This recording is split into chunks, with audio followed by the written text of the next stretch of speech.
i7 ગુજરાતનો અવાજ। નમસ્કાર દર્શક મિત્રો, i7 ન્યૂઝ ગુજરાતીની સાથે હું છું આપની સાથે પાયલ બામભણિયા। તો જોઈએ આજના મહત્વના સમાચાર।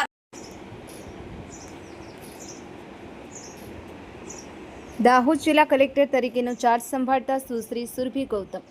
મળતી માહિતી મુજબ દાહોદ સોમવાર રાજ્ય સરકાર દ્વારા આઈએએસ અધિકારીઓની બદલી અને નિમણૂક સંદર્ભે જાહેર કરાયેલા તાજેતરના હુકમ મુજબ દાહોદ જિલ્લાના નવા કલેક્ટર તરીકે સુશ્રી સુરભી ગૌતમની નિમણૂક કરવામાં આવી છે। તેઓ શ્રીએ આજરોજ દાહોદ જિલ્લા કલેક્ટર તરીકેનું વિધિવત ચાર્જ સંભાળ્યું છે।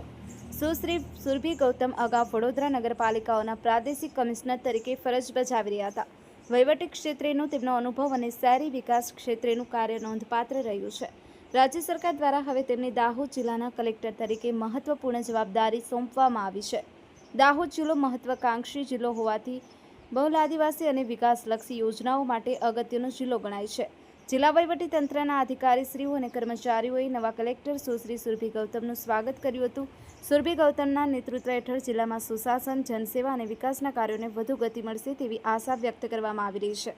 Bureau chief Kalubhai Damor, i7 news Gujarati, Dahod.